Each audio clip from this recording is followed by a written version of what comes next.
Hey everyone! Welcome to this new game called Light Maze. It's really beautiful.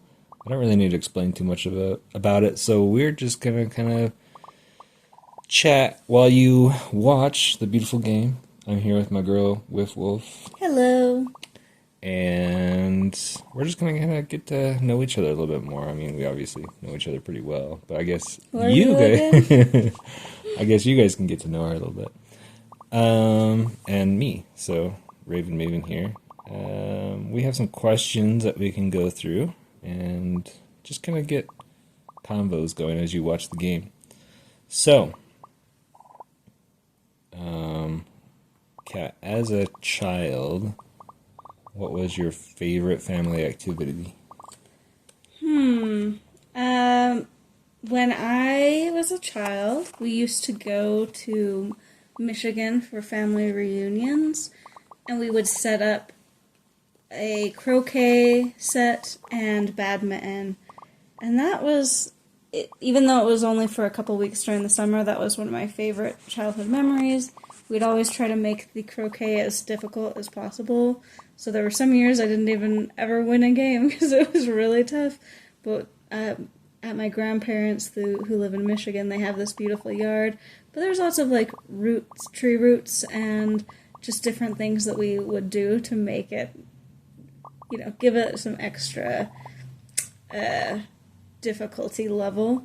It was really fun, and we still do it to this day. Whenever we go there, we'll still set up the croquet so that the younger generation gets to experience it as well. So that's probably one of my favorite family activities. Oh yeah, we got to paint a picture. So, this is Grandpa and Grandma's house. Grandpa has recently Passed passed. away. Rest in peace. But Grandma's still around, but she's kind of experiencing dementia and probably not much longer for this world. But they have this beautiful house. It's in Upper Michigan. Yeah, the Upper Peninsula of Michigan, just about a mile away from Lake Superior. And very. What is that buzzing noise? No idea. Is that a Probably a vehicle? saw. I think it's a saw. Oh, yeah. Our neighbors are doing some construction. They are repairing a door. So anyway, you might hear a little bit of power tools, but that's okay. So anyway, back to this. The first time I went with you was probably our second summer together, right? The first Yes. summer, You didn't. we just barely started dating. Yep. So you went to Michigan to be with your family. I went the following summer, and it's a really beautiful place. It's like it's a really dense forest, and Grandpa used to put out big piles of corn so the deer would come. Sometimes a black bear would show up. I never saw the black bear, but Oh, that's too bad. and he had these bird feeders up, and lots of squirrels, and a ton of little frogs that over the years the population has kind of declined, right? That's correct. So when I was really young, we would collect as a kid, we would collect tiny, tiny little toads and frogs that were everywhere on the property. It was a dream come true, honestly. It was so fun. They were adorable. So we'd collect them. We'd find all these little toads, put them in little buckets, and then we could keep them for like an hour or something, and then our parents were like, okay, now you have to go release them. So we'd collect them, and then we'd release them. But we had certain favorites that we'd try to find day after day, and oftentimes we did. There's these little frogs, and they weren't as common as the toads, so we could kind of pick out like, oh, that's probably the same one we grabbed yesterday, and then we'd put them back, and it was amazing. But it's kind of sad now because they've declined so much just in my lifetime, and we see maybe one or two in a trip there a year, compared to just literally 50, 60 that we'd collected. That wasn't even all that was in the yard. So they have this beautiful, so it's surrounded by a forest, and their yard is kind of clear cut. There's still some trees in the yard, but it's definitely some areas to set things up. And so we just go look in the yard and try to find these frogs and toads, and yeah, now we see them every once in a while now, but it's not very common anymore, and it's pretty sad. But that's another treasured memory. But yeah, we sometimes as kids, while the adults were playing more croquet, and we'd get bored as kids, we'd just go start looking for little critters to collect. And no, it's a pretty magical place. We lots of animals. We fed the deer over many years. Even hand fed some chipmunks, which was really cute. Don't know if I would say I recommend it, but as a kid, it was amazing. Yeah, so a couple of summers ago, we brought some kayaks for the lake. And if you've never been to the Great Lakes, they are so incredibly massive that they might as well be the sea or the ocean, especially Some people call them an inland sea rather than lakes. right, especially the way I mean, their waves can be very comparable to the sea. They have huge, massive storms. There's lots of shipwrecks in the Great Lakes. Anyway, we took some kayaks out there and kind of explored the shoreline. There's this beautiful sandy shore near Grandpa's house that draws in lots of people. It's the Black River Harbor, and just tons of tourism. There's lots of cabins that are rentable. We've stayed in some of the cabins as big groups with the family. We have some nieces that we love to visit. And it's crazy. Being together as long as we have, I've seen the nieces grow up from little toddlers to now they just barely graduated. One of them graduated high school, and she's ready to move on to college, which is, I don't know, it's kind of crazy how time flies. And then I've got to see Grandpa from very active, very cognizant to also seeing him decline as well. But yeah, so we said goodbye to him a couple years ago in the rest home. But anyway, yeah, Michigan's a beautiful place. It's the first time I played croquet. And yeah, they like to set up the little, what are they called? The loops? The wickets right on the tree roots. And so it takes like 30 turns literally just to get through the tree root wicket. But yeah, super fun. And lots of mosquitoes, a ton of mosquitoes. It's very moist there, so there's lots of ponds and, of course, the Great Lakes. Still but then, water, because it rains so much. And rains a lot. It just stays more, it's not as humid as, well, it's fairly humid there in the summer. I wouldn't call it as humid as some places, but it's still pretty humid there. So lots of bugs. Mosquitoes are pretty bad. One of my other least favorites are the biting flies. And because we don't really have those out in the West, we do a little bit, but not nearly to the same extent. And so in the Midwest, you have deer flies, which bite, and they hurt, but they're more of an annoyance. But then you get the big horse flies, and their bites really hurt. And there have been many a time that we've gone into the lake and to swim around, and suddenly you see this big horse fly starting to hover around, and it's just like chaos erupts, like, dive underwater, get away from the horse fly. So luckily they're kind of slower, so you can tend to get away from them, at least in the lake, a little easier. But the deer fly and the flies on the beach, that I'm not exactly sure what they're called, but they'll get you. They'll bite you. You can't really get away from them. But best you can do is kind of cover up and put a towel over, and any part that is exposed for too long, eventually you're going to get a little nibble, and you're like, ah. Yeah, disgusting. It has a really cool, like, pier made out of huge boulders that you can climb along. There's bird poop everywhere, but Lots of seagulls. Oh, and there's this radio tower that I like to climb. I love heights, and I love to climb anything that I can. I don't think I'm Can't relate. supposed to climb that, because I think there's like a fence around it. But there's not. Oh, there's no fence around it. So I climbed it. I usually climb it every time I visit, and it does get a little freaky up there. You just have to make sure that you go nice and slow, and that there's like 3 points of contact at all times, 2 feet or a hand or whatever. just as you're climbing. But last time I climbed it, once I got to the very top, I disturbed this huge hornet nest, and they started coming out, and I'm like, oh no!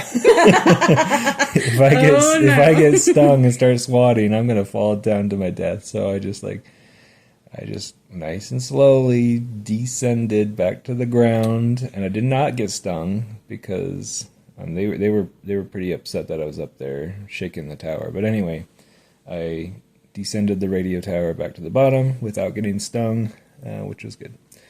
And then, there's also like a bunch of, they're not raspberries, are they? Well, they have raspberries, but the ones you're thinking of is they have thimbleberries there. Yeah. So thimbleberries look really similar to raspberries, but instead, raspberries have a little bit, what would you call the segment? You know how they're segmented. So raspberries are a little bit sweeter, and they have larger segments, whereas thimbleberries, they really do look like a little thimble. And they're beautiful, bright red. And they're a little more tart than a raspberry, but delicious. Oh, so good. So we spend a lot of time collecting thimbleberries and raspberries, and then usually at some point during the trip we'll have the freshly foraged berries with ice cream. Yeah, and there's like a lot of hiking trails. Waterfalls. I caught a snake on one of our hikes. Waterfalls, yeah, and... lots crawfish. Of cute little dog. Yeah, crawfish, yeah. Some people call them crawdads, but they're like basically little lobsters. Tiny little miniature lobsters. Truly, they are just miniature lobsters. So we caught some of those. But because of the iron content, that's why they call it the Black River, I think, right? Because it creates like this really dark water. And in fact, if you take a shower with the well water, you have to take off your silver jewelry, otherwise it like turns it like a weird tarnished color. Anyway. And it will, it does smell like iron, the well water for sure. Yeah. You can really smell it, but it's perfectly safe, but just like can be a little surprising if you're not expecting it. Yeah, so it's fun. We go there every summer. We go there, and most of the family can make it. Sometimes parts of the family can't. But we have little talent shows. Usually the nieces put on some music for us. They're pretty musically inclined. We do like charades. We often go visit the grocery store, or we eat out a lot. It's just it's a good time for sure. And it's kind of sad that like that chapter is kind of closing with the death of Grandpa, and I think Grandma's not. She's at a rest home now, so I don't know. Who knows what it's going to look like, but. Anyway, let's see. My favorite family activity as a kid, we did a lot of outdoor stuff. I was really fortunate to have my dad work at home. He like owned this tech business, and so he worked from home. We kind of set up the garage for him to have his workstation. So his schedule was pretty flexible. It wasn't a typical 9 to 5, which means we did a lot of outdoor stuff. We grew up in the desert in the southwestern corner of Utah, St. George, in a developing community. So like the neighborhood was like kind of being constructed around us, which meant I could explore a lot as a kid. This was the day way before internet and cell phones and things like that. So I just basically got on my bicycle with my brothers or friends, and we just go explore the desert. We catch a lot of lizards because so cute. Yeah, the western fence lizards, the ones with the blue bellies, the blue stripes on their bellies, really cool. They make great pets, and we also caught lots of snakes. What else? We did a lot of camping when I got a little bit older, like a teen. We would do some camping overnight in the desert, just take a truck full of firewood. My dad would drop us off, and we would just camp there, and we would sometimes camp on, like, what they call kangaroo rats. There's, like, Are those the ones that howl? They might, yeah. I can't remember. Sorry, continue. But speaking of howling, packs of coyotes would surround our camp as well, and they'd howl, and we'd try to call them over by howling and try to mimic their howls as much as we could. To try to draw them in, and lots of different types of rabbits. There's cottontails, the smaller ones, and then also the jackrabbits. They're pretty big. Anyway, lots of really cool things to do out in the desert. When I got a little older, my dad, he got into rock climbing and rappelling, so we would go out to this cliff that no one else knew about. Like, it was just like a family secret. We took a power drill and we drilled like these anchors into the top of this cliff, and then we would do some rappelling there, and it was a fantastic spot. I don't think anyone else ever really discovered that or knows about it. But anyway, that place got closed off to motor vehicles because it became like the Red Cliffs Nature Preserve, which is cool. There's a lot of hiking still out there, but you can't drive out there. So the days of rappelling and rock climbing out there were kind of over. But still, it's an amazing place. And a couple of years ago, I took you and some friends out there to hike some of my favorite spots. The Bonewash Trail in southern Utah near St. George. It's absolutely gorgeous. Yeah, it's a really deep like valley, so you kind of stay out of the sun. You have to walk through sand through most of it, which is tough. But at the very, very end, there's usually a pool of water that just has nowhere to drain. So you can eventually. I think we got too tired because the hike kind of got long. We didn't quite make it to the end, but we turned around and we did run into a rattlesnake. I just remember hearing the loud buzz, and this was at night. And that's when usually in the summer the rattlesnakes come out at night because it's too hot for them in the day. I just heard this loud buzzing sound, and like for half a second I thought it was like a cicada flying right in front of my face. But then I realized, no, it's a rattlesnake. So I got my flashlight. We were looking all around. We gave him some space, and he just kind of slithered off, and we just kind of gave him, space, and we walked luckily around. It wasn't too close of a call. We weren't like, you might have gotten closer than anybody else did, but I think it wasn't too close of a call if I remember correctly. Yeah, I think I was in the lead there, but that was a wonderful hike. That was a strangely very wet summer, lots of rain that summer. So I remember there was like these desert flowers blooming everywhere. That was the same trip we went to the Snow Canyon Caves, right? Yeah, the lava caves, right? Yeah, so really cool. Lava tubes, is that what they're called? Yeah, it's created by interesting. lava. Most caves are, I think, created by limestone and like water kind of running through those, or not even just limestone, but water kind of running through them. But these caves were created by a lava flow that kind of that's the way they cooled as they created this cave. So it doesn't go very deep. It's not very long. It's just kind of one way in, one way out kind of thing. But yeah, that was a lot of fun too. So anyway, grew up in southwestern Utah in the desert, and that was fantastic. So It's a really beautiful area, that's for sure.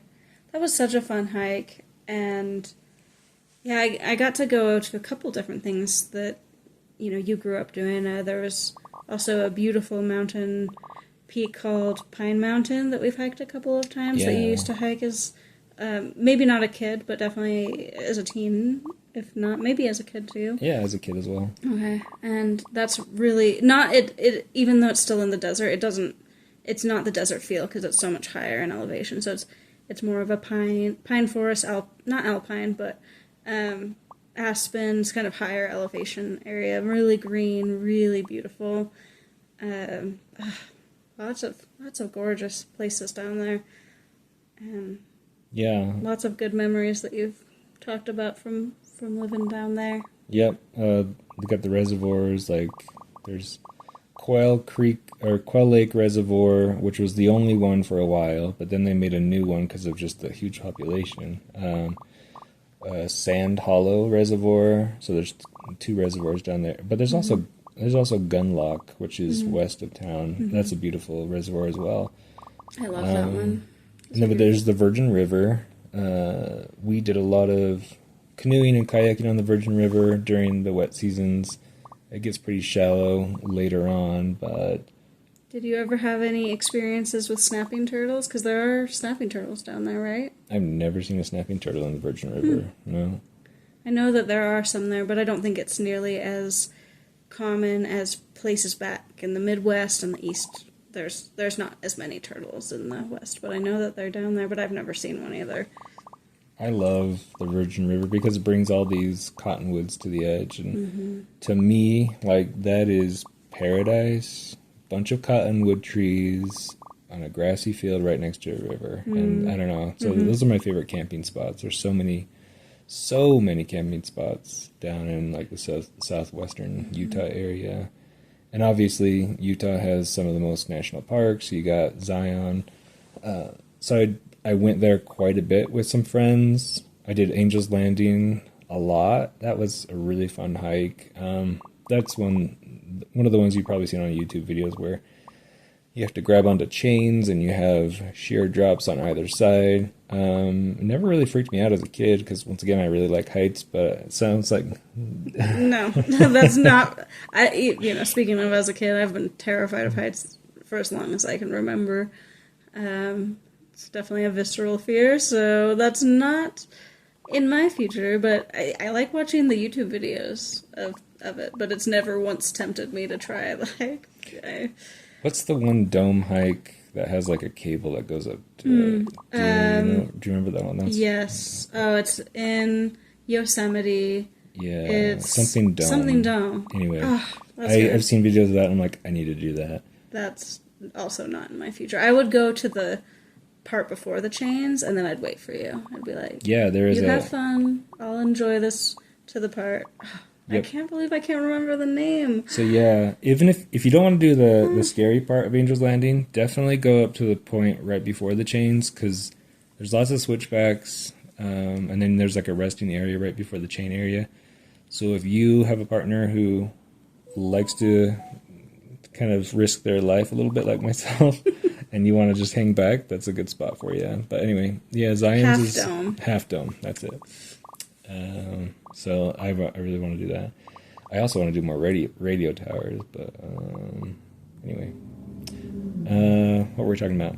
Oh yeah, so yeah, lots of really cool experiences growing up and hiking Pine Mountain, getting to the peak. They call it Signal Peak, or there's also Burger Peak. You can see all of St. George from the top of that, and what's really fun is you can take a signaling mirror. You can even use your cell phone screen. You can reflect the sunlight down, and people can signal back to you. So that was another fun memory, is signaling back and forth from family. Oh, that's fun. Yeah, so you could signal from your house. We did that a bit. What's been your favorite thing about the cities we've lived in since? So what do you enjoy most about the cities that we've lived in? So together we met in Logan. So what are a couple of favorite things about Logan? For me, it's the hiking trails in the mountains, literally 10 minutes away. There's like a huge mountain peak on the east of Logan, Utah. There's Bear Lake, about 45 minutes north. One of the most beautiful lakes I've been to. We went there almost every Sunday with friends. Logan is just a really beautiful small community. They have an amazing art scene. It's a college town, one of the biggest universities in Utah State. Brings in a lot of, college students, and so lots of fluctuations in population from summer to, during the school year. But it had a really, the White Owl, we used to go to that bar a lot with friends. We used to hang out with friends. We had a huge home that we rented called the Heathen House, and we had lots of roommates come in and out. We stayed there the longest, but how about you? Oh man, I love Logan. I grew up there as well, so I have probably from my early teen years up till college I lived there. Then I moved away for college, and then I came back after college, and I love Logan quite a bit. I'd probably have to just echo a lot of the things you talked about. There's so much natural beauty there. It's called Logan Canyon, and it goes up to Garden City where Bear Lake is at, and there's so many beautiful hikes there, and it's incredibly close. You have, no matter where you live in the valley, it's called Cache Valley. It has a couple different cities, but Logan is the big one. It's just so close. It's very close to everything that you could imagine. There's this gorgeous river that runs through the canyon, and there's different places where you can hike, where you can camp, where you can just have a day picnic. I miss that area a lot. It was very picturesque, very beautiful. Lots of very interesting hikes. One that's a little freaky to me, but still was an incredible experience, was the Wind Caves. And there were these huge, like, they call them the Wind Caves, but they're definitely what you would think of as like not a deep cave by any means. It was hollowed out by the wind. And so you have these different little hollows that you can go hike up to and see, and it's beautiful. But it is a little bit steep in some areas. So there were areas that I preferred to stay in versus others, and some people like to go way out to the edge to kind of see the gorgeous view, which I can absolutely understand because it's just incredibly beautiful. So that's a really fun hike. There's countless though. It's an incredible area for rock climbers. I know Matt, he was talking about rock climbing in southern Utah, which is also an amazing place for rock climbers. But Logan Canyon is kind of an understated gem of a place for rock climbing. There's lots of different permanent areas, permanent setup, I should say, for people to rock climb. I myself am not a huge rock climber, but I do enjoy watching people climb, and I enjoy hiking to different areas. So yeah, that's probably one of my favorites, although we had really good memories with lots of great people and friends there too, which can't be understated. Oh, yeah. Really good community there. Some of our best friends ever we made while at Logan. Mm-hmm. It was a really good place for lots of different people to come together and just really have a fun time. And yeah, that was a really lovely area. Did you have anything else you wanted to talk about Logan, or do you want to move on to the next city? I think I'm good there. So the next place we moved after I got my degree was Sandpoint, Idaho, because I think that was the only place that would pay me for my internship, and I was like, I'm not working for free, so yeah, absolutely. It was fantastic. It's a small town, just about a half hour from the Canadian border, right up in the panhandle of Idaho. It is some of the most beautiful country ever, right next to so beautiful. Lake Pend Oreille.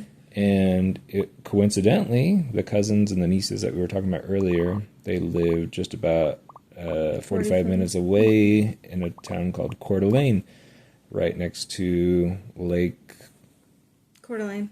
Oh, the lake is called that too. Yeah.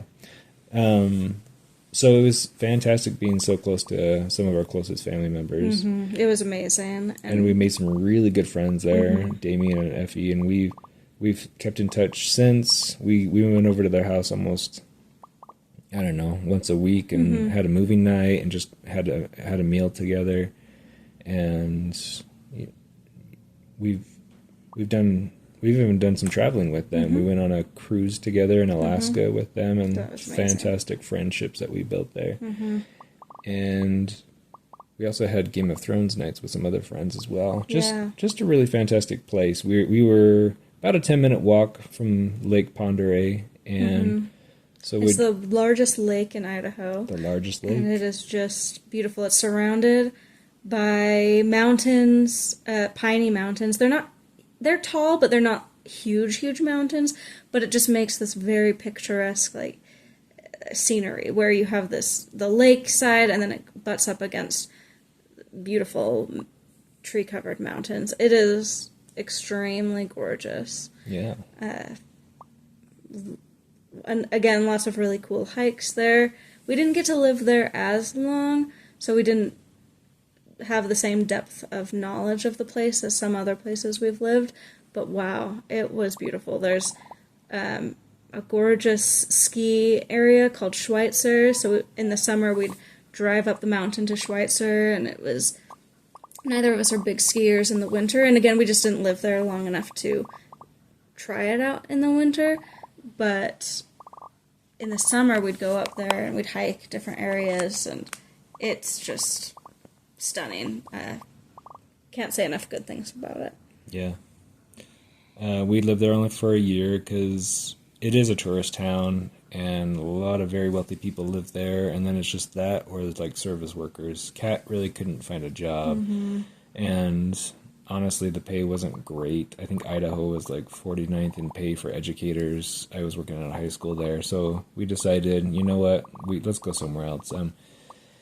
You got a job for a few months in Moscow, Idaho. So we moved there for like a summer.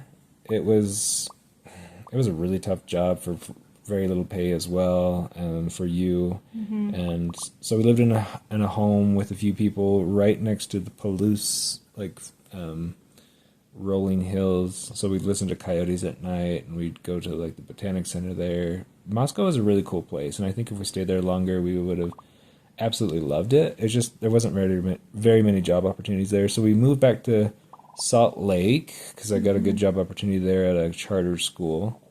And it was an international charter school in Utah. So we represented, I think, around 50 countries from all around the world. I had students from all around the world there. And it was fantastic. It was one of the best schools I've ever worked at. A really cool experience. Unfortunately, that school shut down after a year, so we had to decide again where to go. But the really cool thing about Salt Lake is that's where most of our Logan friends moved to. I am not a fan of big cities. Salt Lake was way too congested, way too busy. The traffic was crazy, but it was nice being next to a lot of our friends. It was a good chapter in our life for a short time, but we knew we didn't want to stay there long term, but we did get a chance while we were there. We had a wonderful chance to see, again, get to be back with many of our friends that we had made such good connections with in Logan. Family members, some of my family lived there, some of Matt's family lived there. And that was really, really nice to have that time to reconnect. But we knew it wasn't a place we wanted to settle down for sure, because it's just a little too big, too congested, and we just like smaller cities, smaller towns. Slower pace of life.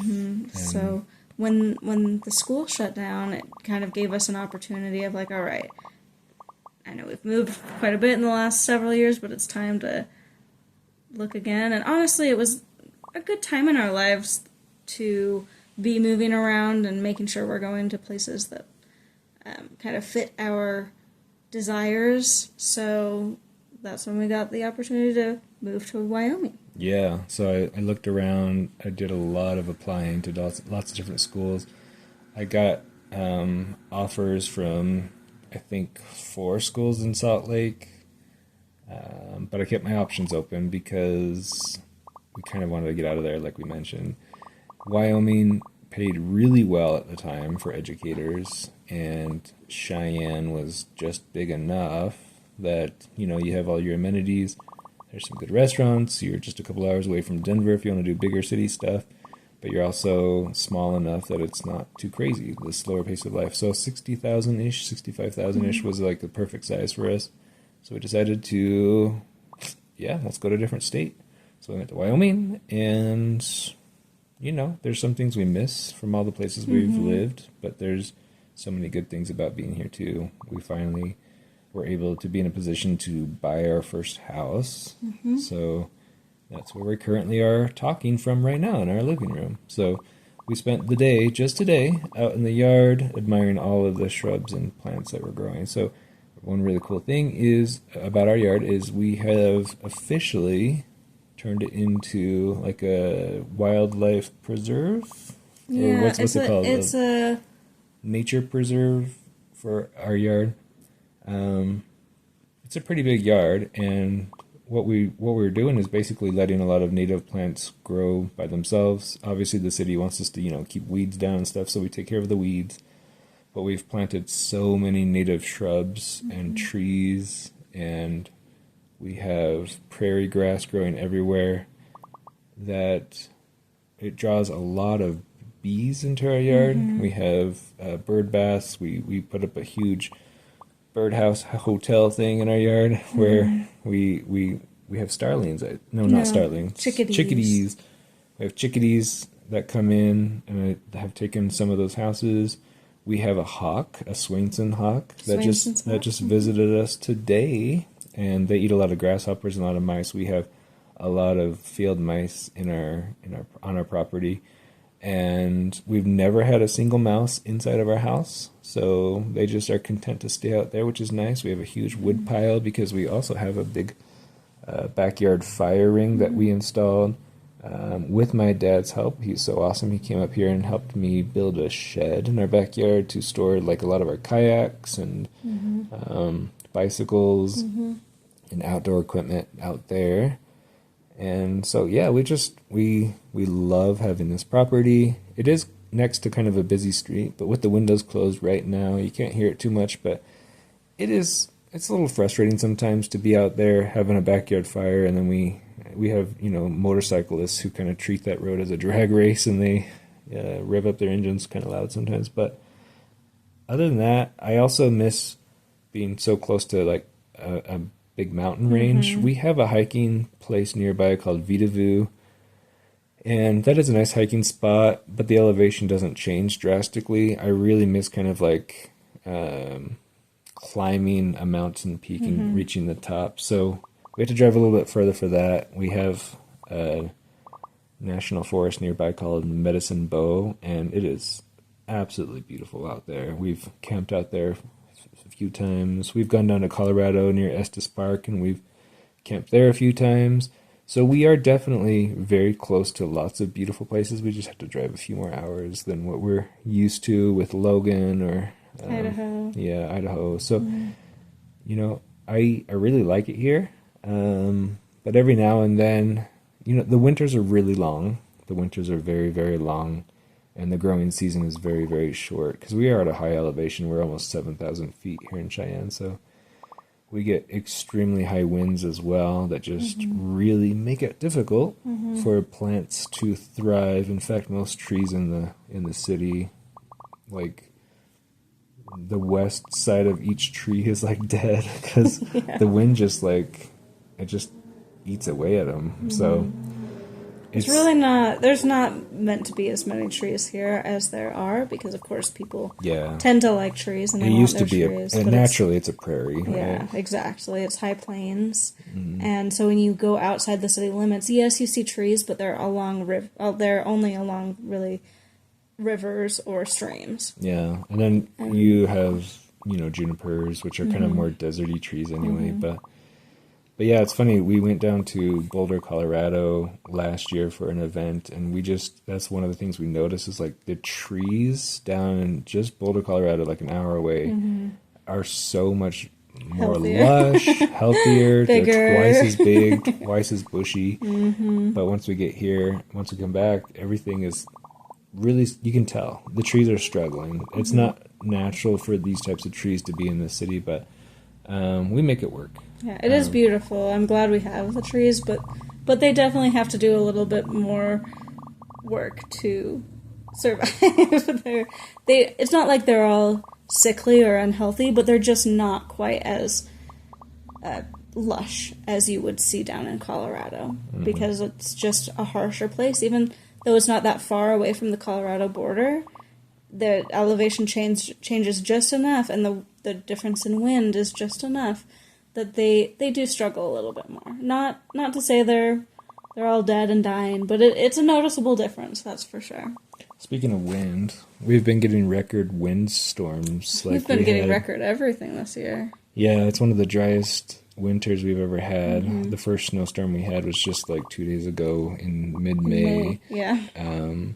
We didn't have any snow this entire winter, and it's been called the winter that wasn't. Yeah, so we're in a pretty extreme drought right now, and the fire marshal of the county has shut down any burning at all, so we can't even utilize our fire ring out back, which is kind of sad because I've been wanting to have some backyard fires. It's a really great way to bring friends together, but we still have our potlucks. We've made really good friends here, and Really good community here for sure. yeah, we're part of a hiking group. We go out every other weekend or so to go to the Vidavoo area.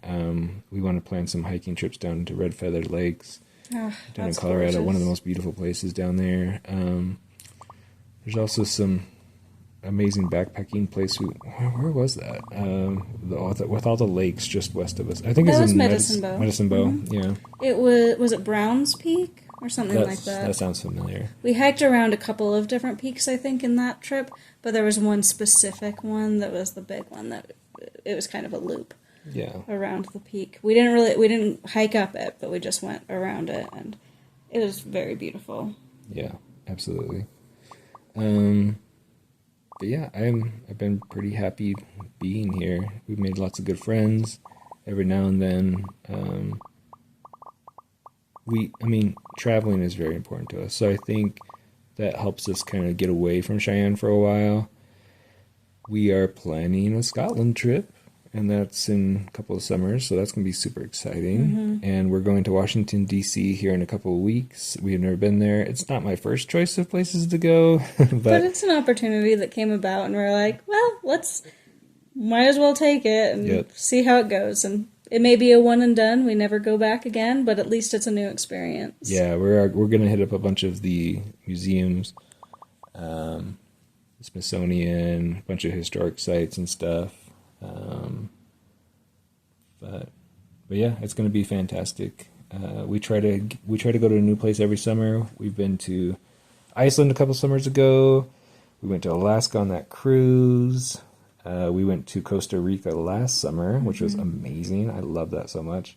And then now we're planning a trip to Scotland and 2027. 2027. Woohoo. And after that, who knows?